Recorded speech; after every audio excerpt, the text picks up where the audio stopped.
grew up in a family that had long discarded any semblance of religion.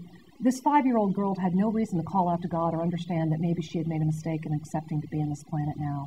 And then the other gift was that in 1989, the me that had that experience died of cancer. I was clinically dead for 4 minutes. And when I died of cancer, I was given this great gift. I was given the gift of coming back into all of that expansiveness that had been there as a child. And when Shiranka and I got together, I didn't even share that vision with him.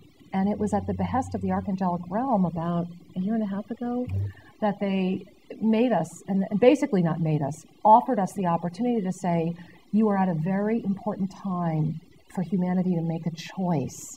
And that's why our first book on the subject is called 2012, You Have a Choice. Yes. And this is why we've entered this conversation, because as Shiranka and I have gone around the world, fear, panic, and alarmist information is what everyone's wanting you to hear. And, you know, where do I store water? What state do I move to? Where should I buy my dehydrated meals? You know, you guys live in New Mexico, should I move there? And it's not about widespread panic. It's about widespread trust.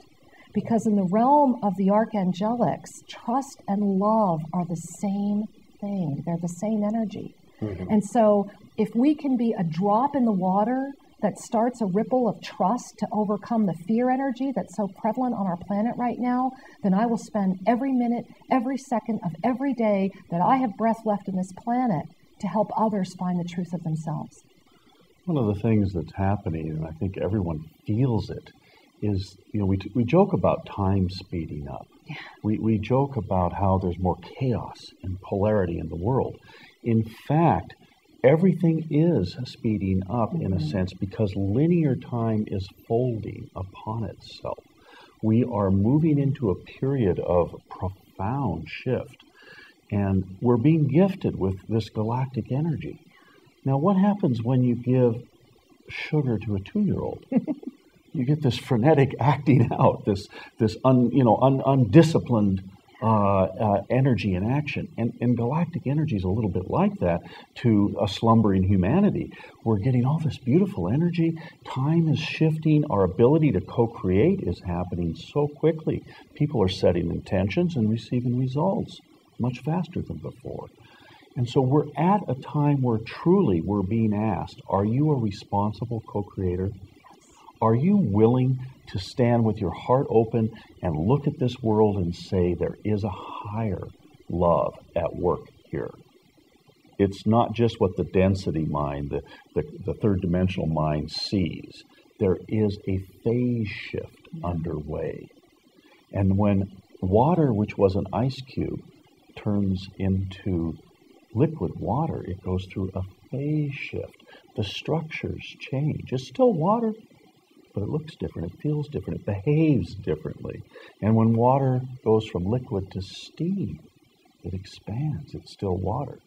And so it is with consciousness, is we are dissolving the paradigms, the restrictions, the belief patterns that have limited our sense of being.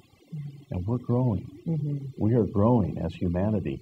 And it's time to cultivate deep love and deep trust, or we may create something that we're not real happy with.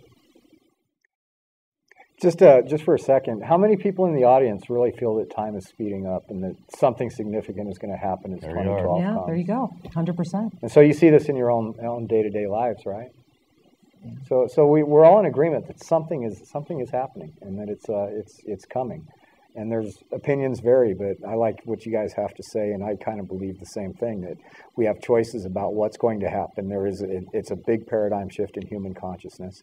Now, one of the things that's really exciting about this whole movement is how much of it is actually happening outside of the United States. Yes. How much people, even in third world countries, are aware of this stuff. You have Mayan elders coming out talking about quantum physics, and you're like, where'd that guy learn that? Well, he's in the jungle. You know, but it's true, and it's happening, and it's really amazing. Have you guys done some traveling outside of the country and seen some of this? We have done an enormous amount of traveling outside of the country. Yes. And the synchronicities are amazing amongst all the tribes and the indigenous peoples. Is you joke about saying they knew quantum physics. Well, what they know is truth. Truth is truth is truth. Yes. And we can wrap different words around it. We can create legends and myths around it, but truth is truth. We are at a turning of the ages. Yes. And this is why the Mayan calendar ends, is because our sense of time and space is shifting. It's not an ending, it's a transformation. And this is one of the gifts that's happening as we collectively start looking at, well, yeah, maybe there's not this fence around the United States that thinks we have a lock on everything. And what a gift. You know, we're being forced, the political climate, the thermal climate, the spiritual climate, the ecological climate, everything in our world is conspiring to shake us up. Mm-hmm. What a gift. What a gift. And so how do you want to respond to the shakeup? You can either bury your head in the sand, freak out, and absolutely close your door, store your water, and dig in deep and let whatever happen that you want to happen, or you become part of the river. Jump into the river and let it take you where you are supposed to go. It's why you came. It's why you're on this planet at this moment in history. You know, one of the most unique things about our current book, and there's lots of unique things, which it could have been 3 books, but in the first section of the book, and there's 3 very distinct sections, it has an extraordinary cosmological description of our galactic heritage. And I smile when we were invited to bring that out to the world, because Sri Ram and I wrestled with it. We wrestled with it quite a bit. I was like, are we really going to go around and say this to people? You know, and the key was that how can we not? When truth, you know, as Sri Ram was mentioning, when truth resonates so clearly and so strongly, you have to.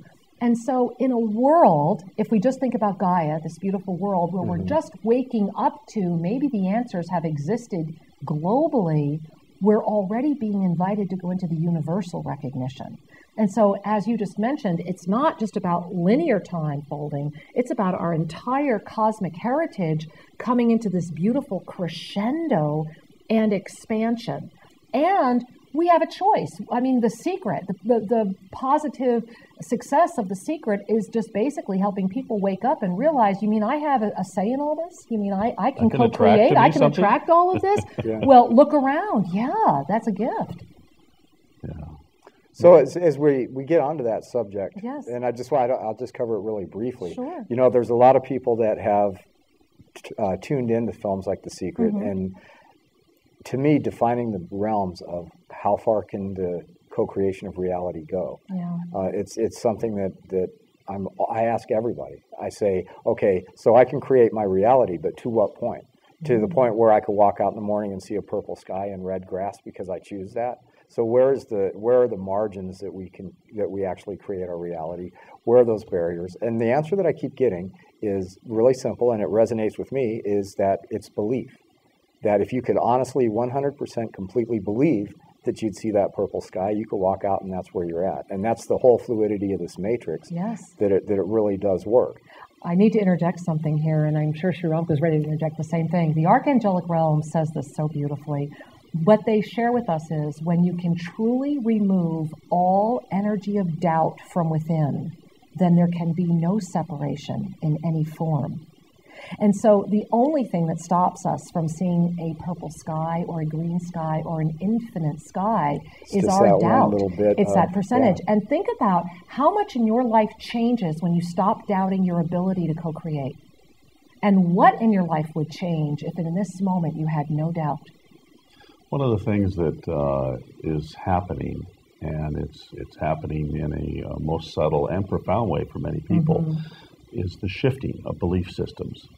You remember those little projectors as kids that had a circular little slideshow, and you push the thing down and a new picture would come up, and a new picture would come up? Yeah. Each one of those pictures is the lens of belief.